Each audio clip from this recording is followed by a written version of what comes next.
Hey everybody, this is Jim and Paul with your weekly lineup. On Monday, starting at 9 o'clock p.m., we have Leadership with Deanna Kovic. At 10 o'clock p.m., we have Parent Pump Radio with Jacqueline Wynn. And at 10:30, we have Two Beards Talking with Daniel and Matt. And on Tuesdays at 8 p.m. Eastern, we have Second Amendment Talk with Daniel and Rod. At 9 p.m., What's the Story with Maria. And at 10 p.m., Rock Talk USA with Amy Shafalo. And on Wednesdays at 7 p.m., we have Unscheduled with Les Skymo and the Dave. At 8 o'clock, we have All You Can Eat with Chef Rob Rosenthal. 9 o'clock, we have All Aboard with Donald Wisman and his gang. And at 10 o'clock, we have Let's Talk Careers, Sarah Yusupov. And on Thursdays at 8 p.m., Ask for Candy. And at 10 p.m., Night Talk with Joe Rocks. And on Friday at 8 p.m., we have Pot Talk with me and Paul. And at 9 o'clock, we have All Aboard with Donald Wisman and his gang. 10 o'clock, we have Betrayal with Casey Spears. That's your weekly lineup. I hope you enjoy it. Thank you very much. The views and opinions of this broadcast do not reflect the views and opinions of Armed Media, UNU Productions, and its affiliates. Enjoy the show.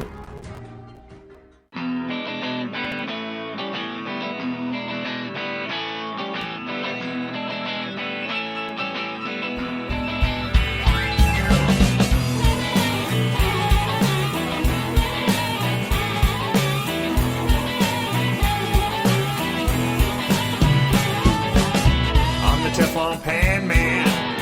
I'm the Teflon Pan Man. Ain't nothing gonna stick on me. The 20 Channel switched. Hello, everybody. Welcome to All You Can Eat. It's the podcast about deliciousness. I'm Robert Rosenthal, your host. Glad to be with you here live this evening. Live on, where are we? Wednesday, 26th day of August in the year 2020, which is turning out to be quite the year, isn't it? Anyway, here we are, coming to you live from the eastern end of Long Island, New York. It's a beautiful place, notable for, about 100 miles of Atlantic beach coastline, some of the nicest beaches in the country. I don't say that in a way that is either bragging or hyperbole. When you look up where the best beaches are in these United States of America, obviously certain places come to mind. You know, you have beaches in California, you have beaches down in Florida, you certainly have beaches up in the Northeast, in Massachusetts, Cape Cod. But I think one of the surprises to people who don't know is that some of the finest beaches in these United States of America are right here in Long Island, New York. Anyway, coming to you live. So that's one thing that's notable about it. And the other thing is, I'm sure there was a time some 400 or 500 years ago when Long Island was essentially, dirt, pine trees, farmland. Some of these towns out here in the East End were first established in the mid-1600s. I mean, there were people settling here 400 years ago, when it was predominantly, there was whaling going on in Sag Harbor, New York, and there were Native Americans here farming. The farmland to this day is incredibly rich, fertile, beautiful soil. So you can get here fantastic vegetables, particularly potatoes, corn, tomatoes, etc., etc. So August in this part of the world is not only fantastic for the beaches, which have not been commercialized. There's not a boardwalk. There's not commerce on the beach. There are dunes. Well, it's beautiful, and of course you have still, even though most of the land has been converted to, residential use, you still have a whole bunch that is devoted to hundreds and hundreds and thousands of acres that are devoted to farming. And so it's a great time, especially in August. I mean, it's prime time for corn and tomatoes. So tonight on the show, let's talk about corn. Let's talk about tomatoes. Let's talk about deliciousness. I just got finished having a dinner, which I only wish that you were here to join me for, because it's one of my top beautiful dinners to have. And I was, kind of salivating about it for already a day or two, knowing that I was going to have it. And I remember remarking as I had it just a half an hour ago, so it's not like my memory is that sharp. It's just that a half an hour ago I said to my family, this dinner is as good as I was hoping it would be. Before we start on the general deliciousness, allow me to do what it is that I do with regularity, which is to recommend, in this case, products that I find excellent.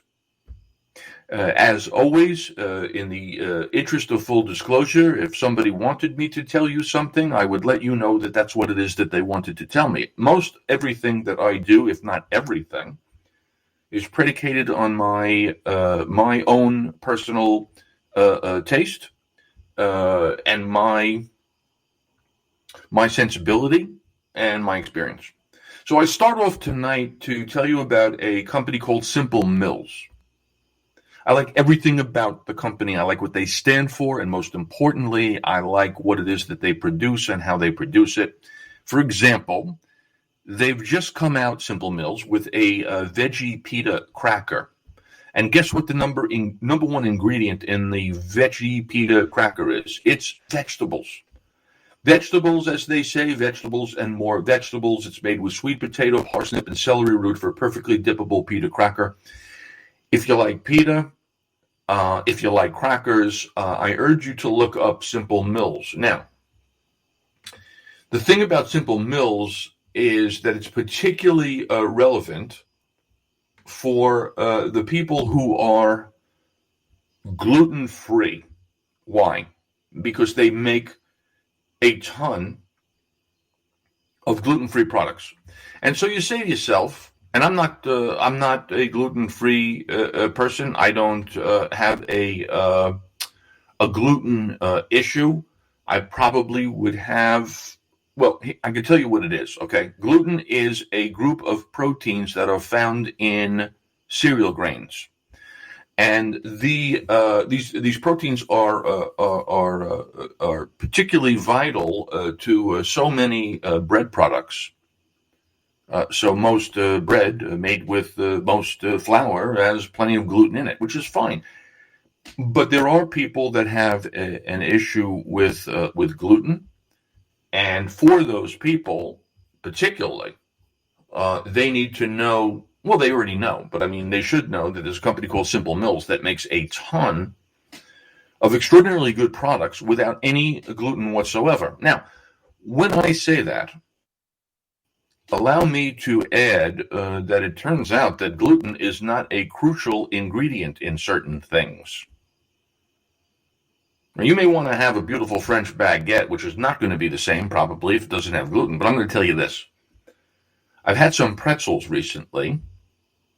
Normal pretzels, which are perfectly good, you know, the pretzel rods that come from Backman or Utz or whoever makes pretzel rolled gold. Wow, look at that, 3 brand names right off the top of my head. Pretzel's great, but you know what? Then I had some gluten-free pretzels, and I actually preferred them, and I will tell you why. The gluten-free pretzels are crispier and crunchier, and not less tasty, if anything, as tasty or more tasty. All of which is my way of saying that gluten is not a crucial ingredient to certain products, and those products include crackers. I think crackers are underappreciated. I mean, I think we all enjoy a good cracker, especially if we're having some cheese. And there's nothing wrong with a lovely buttery Ritz, and there's nothing wrong, I suppose, with a Triscuit if you like that kind of cracker, and there's tons of good crackers out there. Never ever in my life did I like saltines. I think I had a bad childhood experience with saltines. I never liked them. The one place they're okay, I suppose, is when they're hidden, crunched up in a bowl of chili to add a little texture to that. But that said, there's a ton of good crackers out there, but if you want great crackers, honestly, I love these Simple Mills. I love the Simple Mills. I'm a fan of they're just tasty and they're just yummy. I like which is the one that is my favorite one? They do one that is, where is that cracker that I like of that? So it's basic. It's like, I have had the sprouted. Oh, yeah. Fine ground sea salt almond flour crackers. Yeah, I love their almond flour crackers with fine sea salt. Those are my favorite of theirs. But they also have sprouted seed crackers, which are lovely. Farmhouse cheddar almond crackers, which are delicious. And I will point out, before I've actually, kind of used it, they do also make pizza dough mix and pancake and waffle mix and all these different mixes that are made with almond flour, so they are gluten-free. And I do have, and I am planning to try, so I'll report back to you on their chocolate chip, what are they? Soft-baked chocolate, let's see, what do they have? Soft-baked chocolate toasted coconut cookies. Are those the ones that I have? I don't know. Oh, yeah, here are the ones. Oh, yeah, soft-baked chocolate chip cookies. I like them. Now, would I rather have maybe the chocolate chip cookie that is made at the local bakery? Sure. But for a product that comes in a box, the soft-baked chocolate chip cookies will not hurt you. So, ladies and gentlemen, that is Simple Mills. You can find them at simplemills.com. And I suppose that you can find them where you shop. I, fortunately, as the Costco hoe, because I do spend some time every week of my life in Costco, have discovered that they sell the very crackers that I like. Their almond sea salt crackers are available in Costco, which means that you can find Simple Mills products in supermarkets around these United States of America. And I'm sure you can also find them here at simplemills.com online. Really excellent stuff. Now, here is another recommendation for you. Why? Because I, Rob Rosenthal, am your recommendation engine. I come to you with a wealth of experience, having been all over the world and having eaten and consumed and drank and have been trained in the art of French cooking and having eaten at over 4,000 restaurants on 6 continents. I am here to report to you those things that I think are worth knowing about, trying, liking. Ladies and gentlemen, this evening, I helped myself to a margarita. Now, I will confess that as a professional, anytime one makes a cocktail, one is advised to use only, fresh squeezed juice of citrus, for example. So if you were going to make a margarita, you would want to have a tequila on hand, a 100% pure agave, 100% agave tequila, and then you would want to have nothing more than some fresh squeezed lime juice, and the only other ingredient you would need would be something sweet, and generally that sweetness comes in the form of either an orange liqueur, like a triple sec or a Cointreau. One can also very successfully use the agave syrup, which can also be found at Costco. You have to just get 2 bottles of it, so that'll last you for a while. But, sometimes we don't have limes on hand. Sometimes we don't have fresh squeezed citrus on hand. So what does that mean? Not going to have a margarita? No. We're going to have a margarita because we have in the refrigerator Nellie and Joe's famous Key West lime juice. Ladies and gentlemen, what a fantastic find this one is. You can get it probably in your local supermarket. It comes in a bottle I would say the bottle is approximately, how many fluid ounces? I'm going to say 16, whatever. Nellie and Joe's famous Key West lime juice is fantastic, and it keeps in your refrigerator. And here's the beauty of it. You feel like having a margarita, you don't have to worry about having a fresh lime on hand. Because you're going to take a couple, 3 tablespoons of Nellie and Joe's lime juice.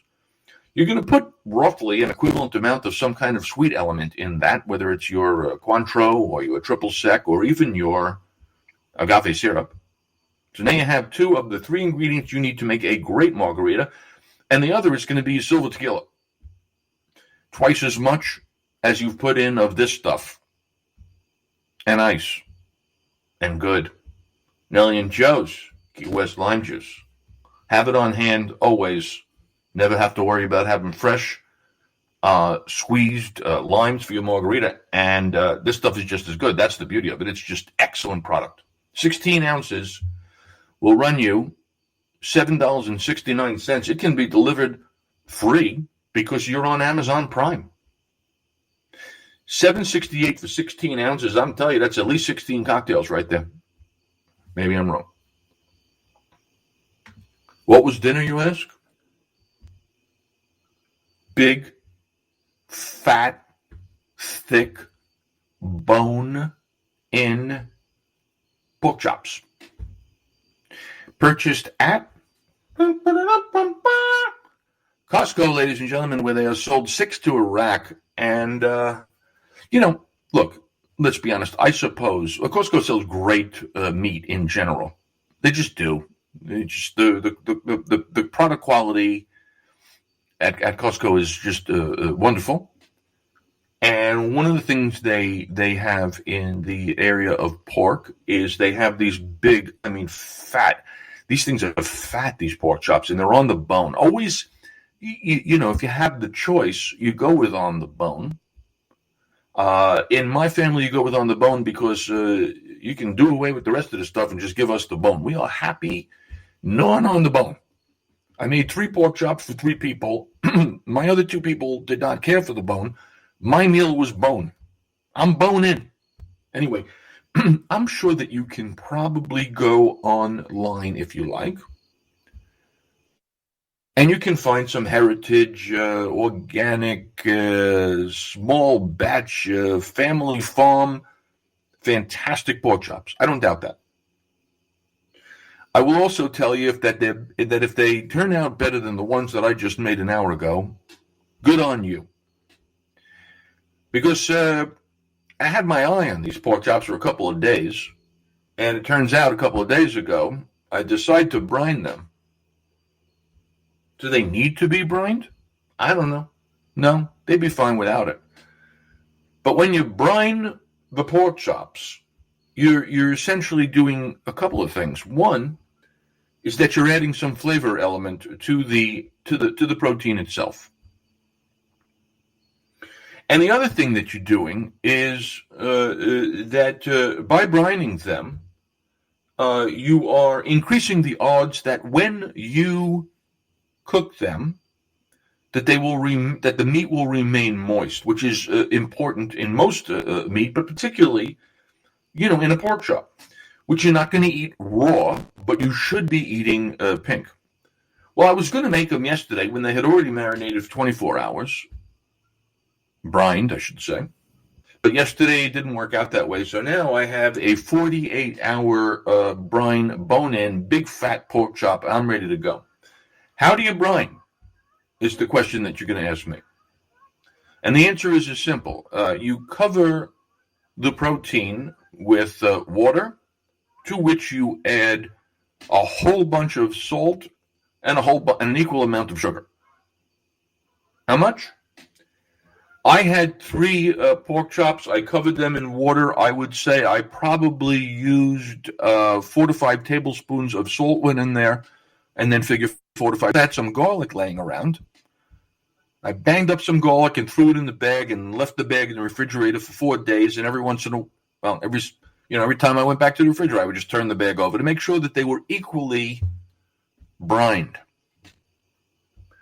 An hour before cooking, I remove them from the refrigerator. Now, why is this step important? And the answer is because you want to be cooking your protein at essentially room temperature, not ice cold. Let's just start with that. Second thing I did was when I took them out of the brining liquid, I put them in paper towels and removed whatever was sitting on the surface. The brine has done its job. Now I want pork chops that have been soaking essentially for, at this point now, 48 hours. But I want them dry because you want to cook your food when it's dry. Then the question becomes, how are you going to cook it? And the answer is you're going to cook it over some high heat. And your choice is kitchen, and you're on a stove top, and you have particularly if you have a cast iron, because you want like hot, you want something that really holds the heat. Really, you want hot, right? But because I'm out here in the hinterlands, have a grill.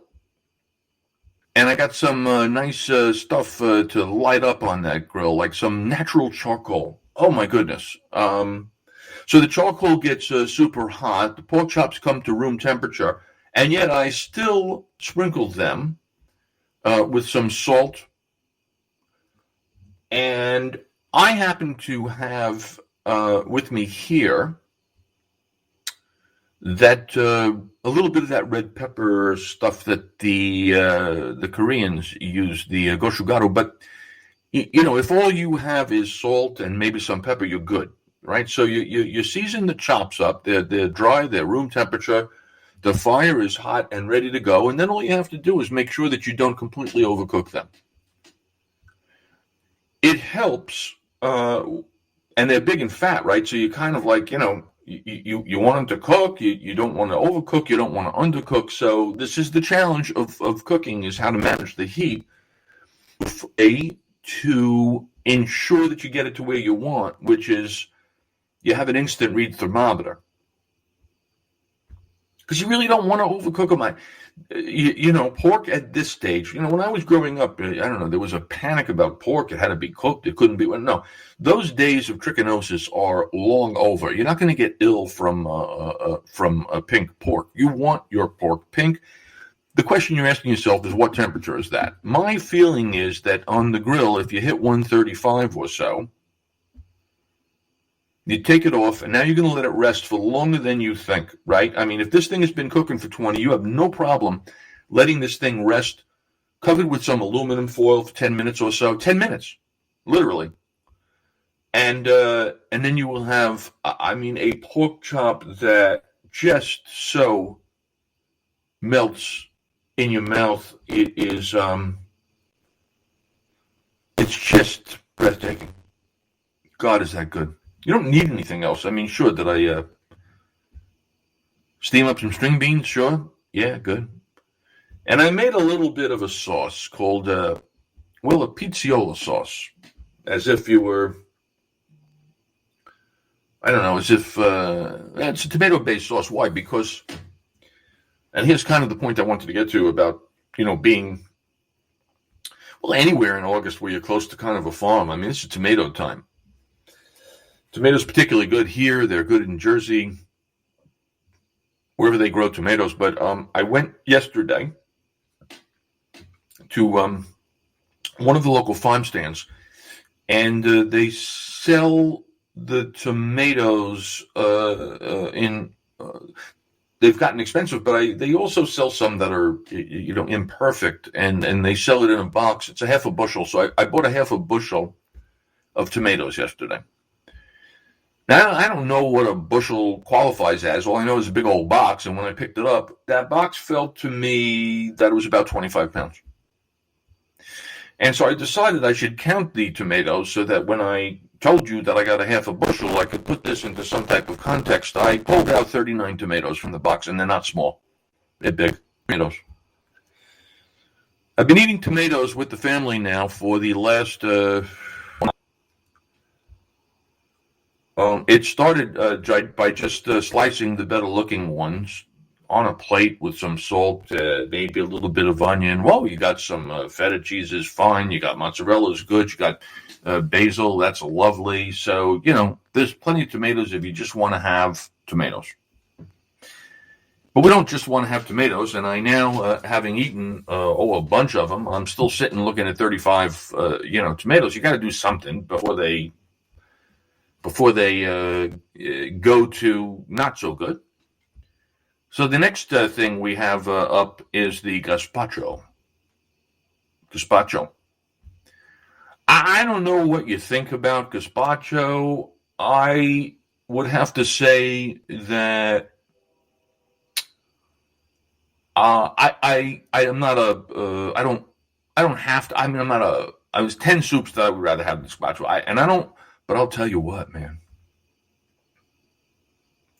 A good gazpacho on a hot summer day is a thing of beauty. It is just liquid gold. And it turns out that your boy Rob, author of the cookbook Short Order Dad, One Guy's Guide to Making Food Fun and Hassle-Free, makes a pretty killer gazpacho. I mean, I live with people that have their own very particular taste buds. They're not afraid to, shall we say, critique. And oh boy, there was some pleased with that gazpacho. I made another batch today, even better than yesterday's. How do you make gazpacho, you say? And the answer is you cut up. The thing about gazpacho that's fantastic too, by the way, is while I use a blender. What do they call it now? Blender. There's so many great blenders. It used to be, it's an osterizer. Anyway, it was my very first lesson in cooking school was gazpacho. And you got to wonder why. How is it that you go to a French cooking school? The very first lesson on the first day was gazpacho. And the answer is because the lesson really wasn't about the soup. It was about cutting technique. And so the job was to finally cut up, because they weren't going to let us use a blender, finally cut up the ingredients for the gazpacho. Now, that includes bell pepper, could be green. That includes onion, sweet preferably, finely chopped. That includes a cucumber, finely chopped. And of course, it includes a whole ton of tomatoes. Great. Those are the primary ingredients. Now, I happen to have a kind of a hot pepper in the house, so I put one of those in there. And then once you put all those together, and I actually use the blender. I mean, I have there's garlic, by the way. I did throw in a clove of garlic. All right, so you have your tomatoes, you have cucumber, you have onion, you have bell pepper, and then a garlic clove. You're going to need salt more than you think you need. You can certainly twist in some freshly grated black pepper. And then there's only 2 other ingredients, and they happen to be oil and vinegar. May I suggest olive oil? And your vinegar could be red, but would be better if it was sherry wine vinegar. But don't worry, if you have red wine vinegar, that's fine. It'll work. It's making delicious gazpacho. It all goes in a blender. Overblend it. You wouldn't mind having a little texture, but wow. And the other thing about it is it should be served cold. So there's been a gazpacho festival going on here. And of course, I'm still looking at, 25 tomatoes. So then I make a tomato sauce. I've said always on the show that of all the things that you should be making yourself versus purchasing, one of them is tomato sauce. The other is vinegar. I'm a big fan of making your own vinaigrette. I'm also a major proponent of your own tomato sauce. And while most of the year you're going to use perfectly good, delicious canned tomatoes, oftentimes from San Marzano, Italy, or whatever, plum, Italian tomatoes, or American domestic organic plum tomatoes, whatever, and that makes a great sauce.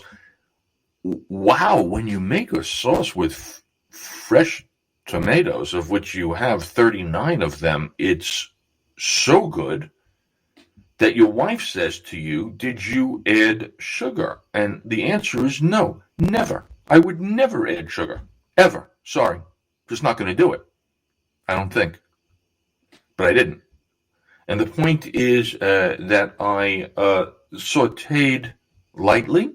I should really say I sweat some onion, because you don't really want them to turn color. You just want to open up their flavor a little bit. And then when that flavor opens up a little bit, some garlic goes in. When I say some, I like garlic, so I use a lot of it.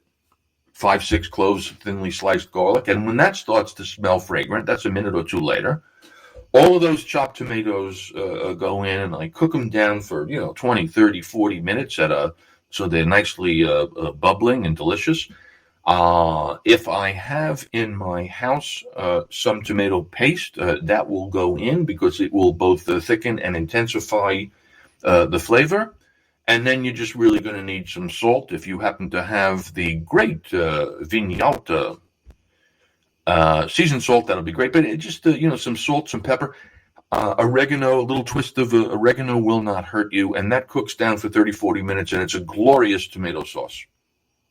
Just beautiful, lovely, excellent, and delicious. So that's what's been going on around here. Now, speaking of tomato sauce, here on the All You Can Eat podcast about deliciousness, here are 10 quote-unquote no-work tomato salads. So I hope that you're a person that likes and appreciates a good tomato, because here I'm into a whole tomato diatribe, I suppose. A tomato essay, a tomato concasse. Oh no, that's a different thing. 10 no-work tomato salads. Mix wedges of tomatoes. Is interesting.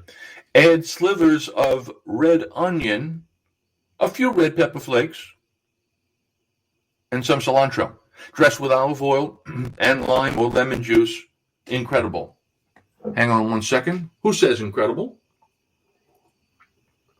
And the answer is Mark Bittman, the great New York Times, well, not anymore, but the guy's written like 30 cookbooks. Mark Bittman is giving us 10 no-work tomato salads. That one with a little touch of red pepper and some cilantro, olive oil, lime, and lemon juice. Incredible. Number 2, cook whole grape tomatoes in olive oil over high heat until they brown lightly, sprinkling with curry powder or garam masala a bit, then toss with chopped arugula, loads of chopped mint, and lime juice. Okay. 3, if you don't know how insanely great tomatoes and soy sauce are together, try this, Bittman says. Cut cherry or grape tomatoes in half, toss with soy sauce, a bit of sesame oil, a handful of arugula, and some basil or cilantro. Something crunchy in there, like toasted pine nuts or peanuts, is nice too. Number 4, shades of falafel. Roughly chop cooked or canned chickpeas and toss with chopped tomatoes and cucumbers, sliced scallions, and lots of chopped fresh parsley and mint. Dress with a mixture of tahini, yogurt, olive oil, lemon juice, and cumin. Okay, very Middle Eastern. Number 5, red salad. Combine tomato wedges with halved strawberries, cubed watermelon, basil leaves, parmesan or ricotta salata, and balsamic vinegar. This one I would like to comment on because it's interesting. I happen not to be a huge fan of the tomato or even any kind of fruit in my salad. That's that's not dried fruit. I don't mind like a golden raisin or a craisin, but I will say this, that I've had salad before that combined giant slabs of cold watermelon with some type of, like a feta or whatever. But this one's interesting. A red salad, tomato wedges, halved strawberries, cubed watermelon, basil leaves, and now we're saying shaved Parmesan or ricotta salata, which is a great cheese when you find it. A salted ricotta cheese is great. and balsamic vinegar. Lovely sounding salad. Here's one for you, 6. Tomato and tuna salad. Mix good canned tuna packed in oil with chopped tomatoes, chopped olives, capers, chopped anchovies, optional, parsley, olive oil, and lemon. Serve on greens, on crusty bread, on pasta, or right out of the bowl. I had today what people would call a tuna fish salad for lunch. I got some good tuna. You can buy them by the 6 cans over at the Costco. They're Italian. They are packed in oil. You drain the oil really good. I keep the tuna salad simple by using Hellmann's mayonnaise and the trick my mother taught me, which is that green hamburger relish. That's all. Those only 2 ingredients you need. And then I just throw everything else that I have available in the kitchen in with it. Oh, there's some lettuce, fine. There's some string beans, great. There's some chopped tomatoes from yesterday's tomato salad. Maybe there's some potato chips. Oh my God, is that good? I just did not want that to end. Number 7, your bagel brunch salad. Mix chopped tomatoes, diced cucumber, minced red onion, and capers with bits of smoked salmon. Dress it with lemon juice. You're not going to need much oil, if any at all. And if you want to complete the vision, cut the bagel into cubes, toast them, and toss them in as croutons. Thank you. Number 8, the Little Italy. Chop or julienne salami and prosciutto, then toss with cubed mozzarella, chopped tomato, pepperoncini, oil and wine, vinegar, and a pinch of dried oregano. You know that would be good. You know, you like salami, that's just going to be good. You like prosciutto, mozzarella. I mean, who's going to argue with that? Number 9, sounds nuts, but totally great, says Bittman. Start with puffed brown rice and toss it with chopped tomatoes, scallions, a minced chili, cooked or canned chickpeas, and toasted unsweetened coconut dressed with coconut milk, lime juice, and cilantro. Okay. Number 10, finally, roast fresh corn kernels in a pan with a little oil. Toss with cayenne or minced chilies, some lime juice, plenty of halved cherry tomatoes, some chopped cilantro, and a little queso fresco. And you've got yourself a lovely corn and tomato dish.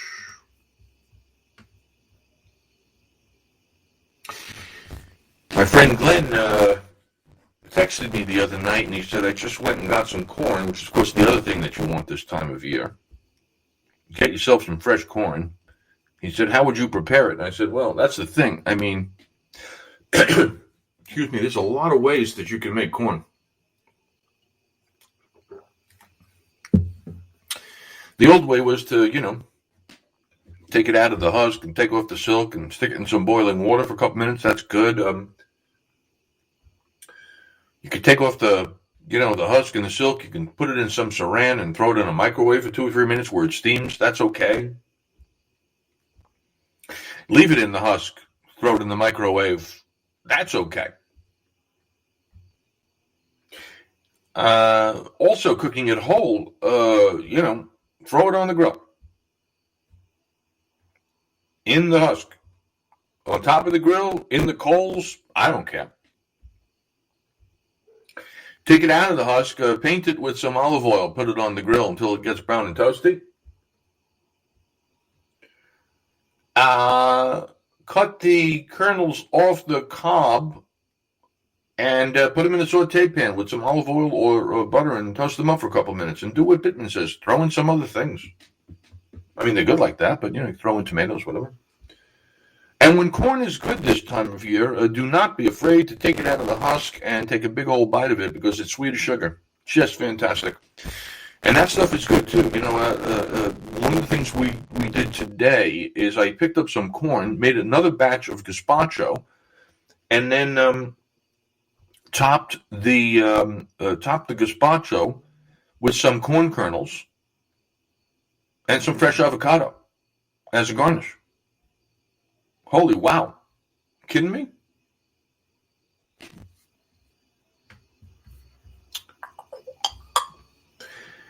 Next up this evening, I'm glad to be with you, by the way, live, where anything can happen. Right now, the only thing that's happening is that I am here talking with you about deliciousness. You got your tomatoes, you got your corn. He did get back to me, my friend, and he said, I've tried every method that you gave me. By far, he said, the best was paint with olive oil and put directly on the grill. Of course, it's great because, then you're caramelizing. You're bringing, you're taking those sugars and you're turning them into little bits of deliciousness. That is a beautiful thing. One of the things, one of the beauties, I suppose, of gazpacho just in general is that you don't have to turn a stove on. I'm using a blender if you don't do it by hand, like they made us do in cooking school. So one of the things that you seek this time of year, particularly when it's hot in the kitchen and you don't want to be cooking, you don't want to turn the oven on. I mean, I have people that say to me, Rob, what should I do? I don't want to. They sent me this stuff that I have to cook in the thing, but I don't want to turn the oven on. All right. So that brings me to this article called 10 No-Cook Pasta Sauces for Summer. Bright, flavorful sauce don't have to simmer for hours or at all. Now, again, just by definition, you may have to boil water because you're going to be making pasta, but I like the idea that there are 10 sauces I'm going to tell you about right now that require no cooking whatsoever. Here's the thing that you're going to want to have on hand, however. You're going to want vegetables and soft herbs. Anything that's good raw or slightly softened, tomatoes, corn, snap peas. And you're going to want to chop them into small pieces. And the best herbs to have on hand are going to be parsley or cilantro or basil, or herbs that have tender leaves. Right? We're not talking here rosemary and thyme. We're talking about the leafy herbs. Parsley, cilantro, basil, obviously is the thing. You're going to want to have salt, and if you don't know by now, you're going to want to have salt that is grainy. You don't want fine salt. You want salt that is coarse. Kosher salt is fine. Fleur de sel is great. Malden sea salt is terrific. The thing to understand about salt is the importance of seasoning as you go. So as you're boiling water for the pasta, you're going to put in some salt. As you're building a sauce and you put in tomatoes in the thing, you're going to add some salt. So you add 3 or 4 other ingredients, you may want to add some salt. So the salt is important again as you go. And if the sauce at the end doesn't taste the way that you want it to, it needs a little something, and you go, well, you know what, I put enough salt in. That's when you have to consider adding in a little something else, either a sweet element, meaning sugar, or an acidic element, meaning like lemon juice or vinegar. These are important. These are the things that make deliciousness. These are the things that create a dance on the tongue. Because the tongue experiences salt and sweet, it experiences bitter and sour, and it also experiences umami, which will be provided to you by tomatoes. What else do you have to have on hand to make these sauces? Is you have to have fat. That fat generally comes in the form of oil, olive oil, or butter, or both. You will need them to create a rich, silky sauce. And you want olive oil that tastes good right out of the bottle, right? You're not going to heat it, so it's going to be an ingredient that you will taste. So here's where I would suggest kind of a good extra virgin olive oil. And for your butter-based sauces, you are advised to cut your butter, cold butter, into small teaspoon or tablespoon-sized pieces. And that will prevent the sauce from becoming too greasy. Optionally, there are some dairy ingredients that are not bad to have on hand. The obvious one is going to be cheese, like cubes of mozzarella, which will give you kind of like a gooey loveliness. And you can also add cream in the form of goat cheese, ricotta cheese, mascarpone cheese, or like a creme fraiche, or if you have a plain yogurt, I suppose you can always use that. Parmesan kind of crucial, if you ask me, especially Parmesan Reggiano. Always important to have that. You're going to throw a little bit on at the end, and it's great. And as expensive as Parmesan Reggiano is, it's worth it because you don't have to use a ton of it. A little provides a lot of flavor. Here are 10 simple sauces to start. There's the marinated tomato sauce. So in a large bowl, you're going to salt some halved cherry tomatoes or coarsely chopped beefsteak tomatoes. You're going to mix it with olive oil, some crushed garlic, and some whole basil sprigs, and let it sit for as long as you can. Basically let it sit until your pasta is ready. Like a couple of hours at room temperature or even in the fridge overnight is completely good. And then when you're ready to use it, you'll bring it to room temperature. Easy, right? Chopped up tomatoes, olive oil, a little bit of crushed garlic, and some whole basil, and just let it sit. Salt. Do not forget the salt. Crucial when it comes to tomatoes because that actually pulls the moisture out of the tomatoes, which becomes a crucial ingredient in the sauce. Another sauce. Ready? Blanched and raw peas with mozzarella. Boil your pasta according to package instructions. In the last few minutes of cooking, toss in thinly sliced snap peas and frozen or fresh shelled peas with the pasta. Meanwhile, in a large bowl, combine more raw thinly sliced snap peas, salt, pepper, olive oil, cubes of room temperature mozzarella, and crushed pepper flakes, whatever if you want, and then garnish the finished dish with fresh herbs. I can't even begin to tell you how great that would be.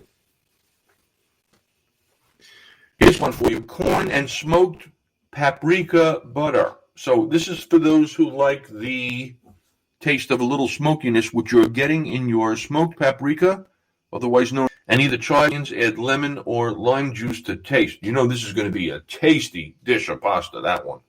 Tomato butter. Have large, ripe tomatoes through their bellies and discard the seeds and the juice using the large holes of a box grater. Grate the fruit into a large bowl until you reach the skin. Discard the skin. Butter, red wine, or sherry vinegar. I wouldn't make that one because I just, I don't know, this whole notion of kind of grating and discarding, not my thing. Like literally when I make both my tomato sauce and my gazpacho, the core. I take out the core. Everything else is in my sauce or in my soup. Yogurt with feta and green olives. In a large bowl, mash crumbled feta and Greek yogurt with a fork.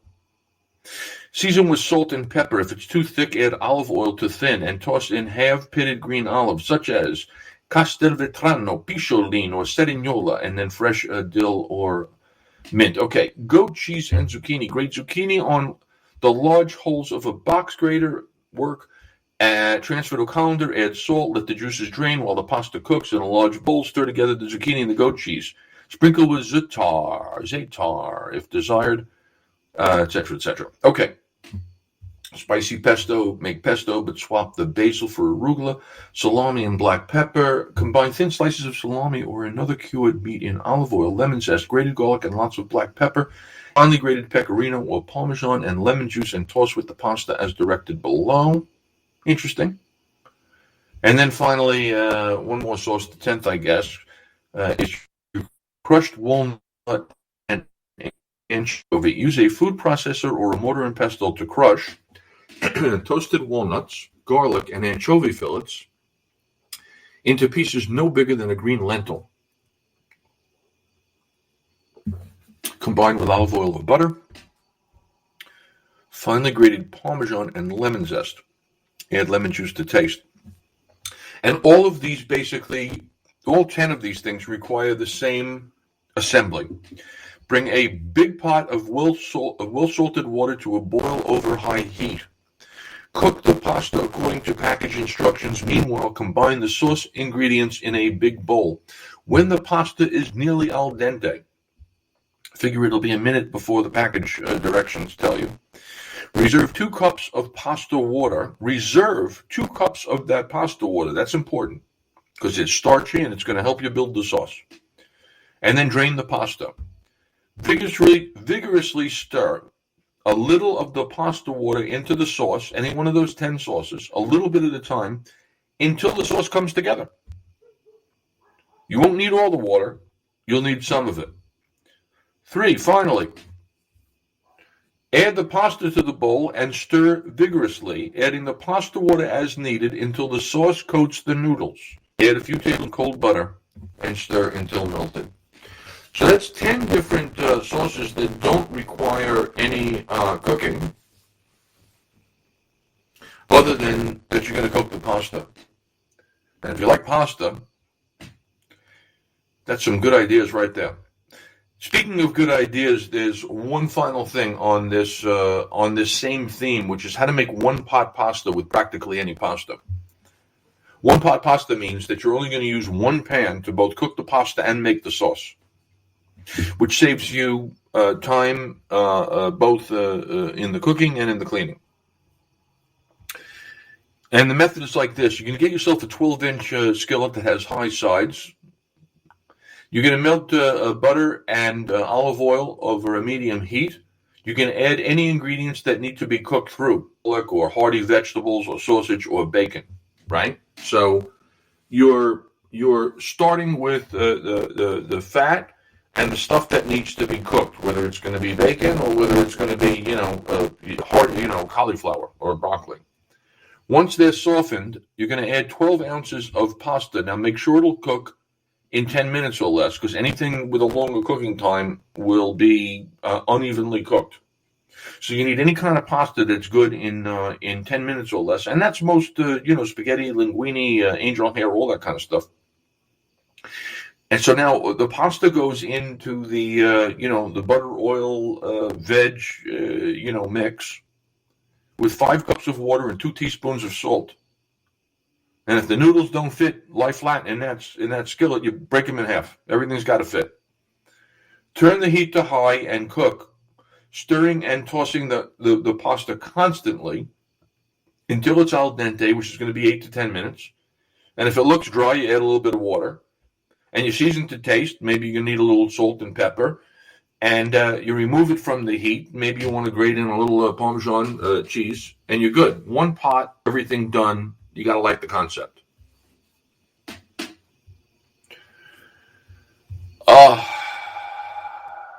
Creamy pasta, blah, blah, blah, blah, blah. Broccoli and anchovy are good. Brown butter, Alfredo, hearty greens and chives, cauliflower bolognese. So that actually sounds good to me. What do you think of this? Melt butter and soften the chopped garlic. Add tomato paste and cook until it starts to stick to the bottom of the pan. Cauliflower rice, sliced onion, and red pepper flakes. And then when that's ready to go, the pasta, the water, the salt, all that kind of stuff. Very interesting way to do what we're talking about here. Well, ladies and gentlemen, or should I say ladies and germs, because, man, what a crazy time in America. But let's focus on what is delicious. And what is delicious this time of year, my friends and family and Romans and countrymen, is the stuff that's coming in off the farm. And it's greens, and it's corn, and it's tomatoes, and it's flowers, and it's cucumbers, and it's zucchini up the wazoo, and it is eggplant, and what a great time to get beautiful fresh vegetables and to make delicious food.